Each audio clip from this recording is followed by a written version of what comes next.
Hi, I'm Tony Daniels, and I am the Uruguay project leader for Communitas International and director of the Geronimo Center for Innovation and Leadership in Uruguay.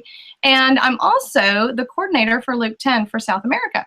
And I'm here today with Marty and Carey Euler. Marty, Carey, just introduce yourselves. Tell us a little bit about you.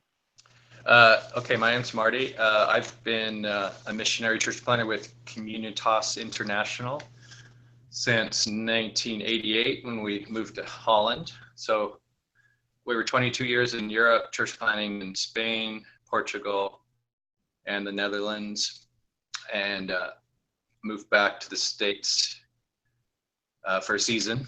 We'll see what happens with that in 2010. But I'm currently on the advancement team for Latin America for Communitas, working with our missionaries in Central America. I'm Carey, and I am actually working in town here in Santa Barbara at a women's recovery house. I'm their learning center coordinator. And so I'm working with a lot of women with trauma. Wow. Wow. And you said you've been back now for 2 years? 5. Five, yes. 5, 6. Wow. Okay, 5 years. And do you guys ever see yourself going back? Mm-hmm. Yeah? Okay. Yeah, we don't know where, but we still, our hearts are still in Portugal. Carey's heart more than mine, and our son is in Portugal, so that's a big. He's my heart. That's a big piece of our hearts. Wow. Wow. So Christian is there. So. Well, thanks for being on the call today. One of the things I wanted to ask you is you've recently gone through what Luke 10 calls Church 101. And in Communitas, we're using that now with our project leaders, and we've called it Being Ekklesia.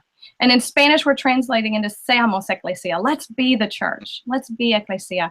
And you've gone through that, and you've even transitioned into a leader team, both of you.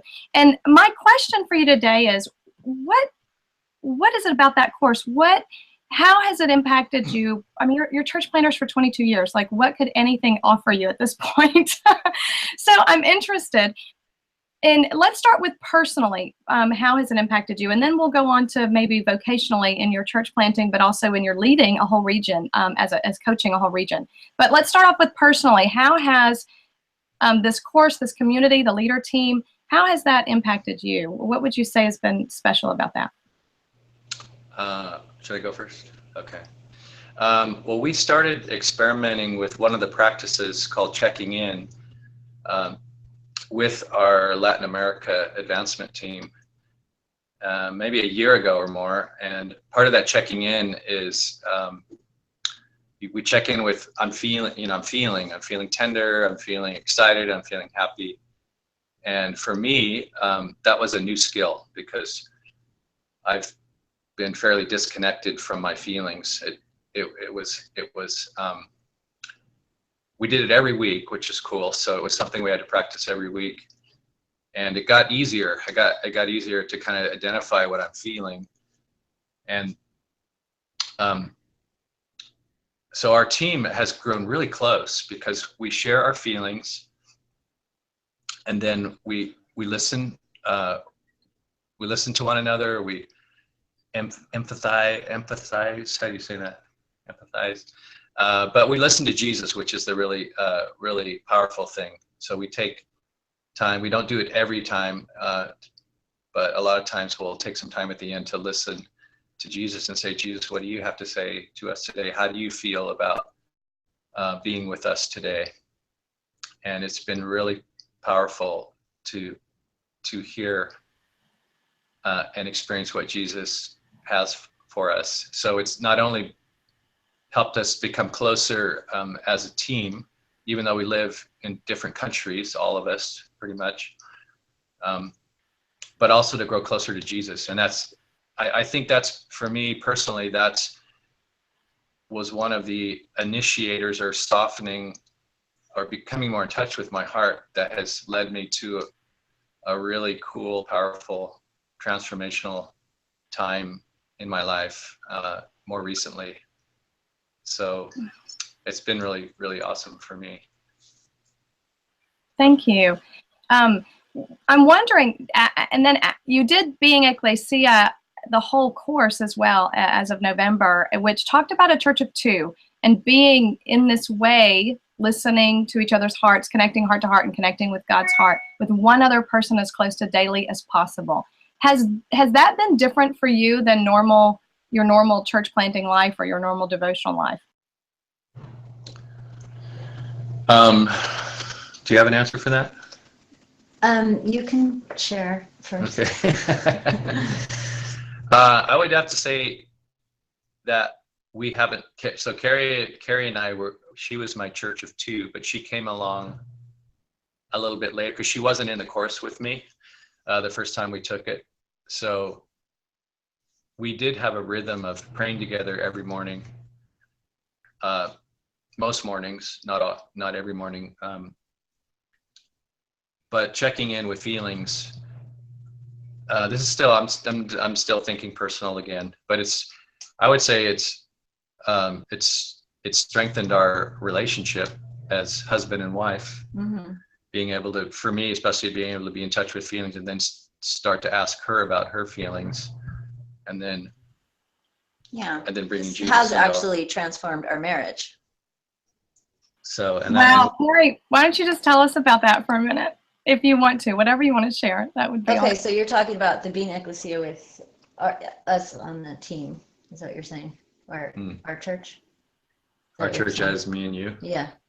Okay. Yeah. So also a while ago, God whispered to me that was church, because near the end of our time in Portugal, we were learning some new things about our hearts, and we started doing church a different way, and we wanted to be church, and we wanted to learn how to fight for each other's hearts, and we were coming to that place of wanting to change everything, but then it got put on hold. We didn't know how to do that, and so this is kind of like the missing piece of this is answering all our questions about being church and how to access each other's hearts. So in our marriage, Marty has been a bit detached, and this has really helped him learn how to access his feelings. It comes from a childhood wound, and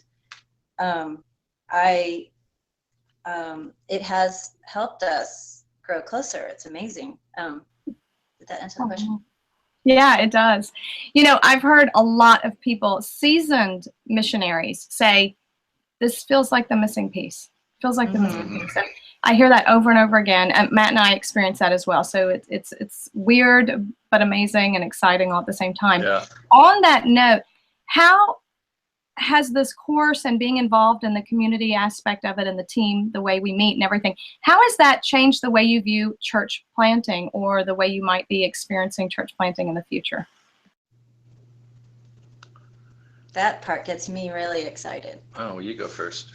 I feel like we were a bit disillusioned leaving, or maybe a bit burned out, and we just knew inside that we needed some more training or some more input or some more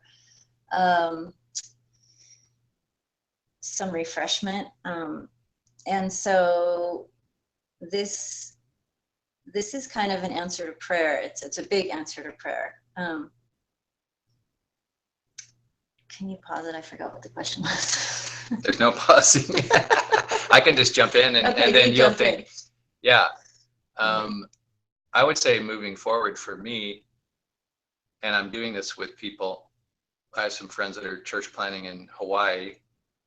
Got a high school friend of mine, no connection really with Communitas except our friendship. And I haven't initiated yet, but I've shown them some of the materials.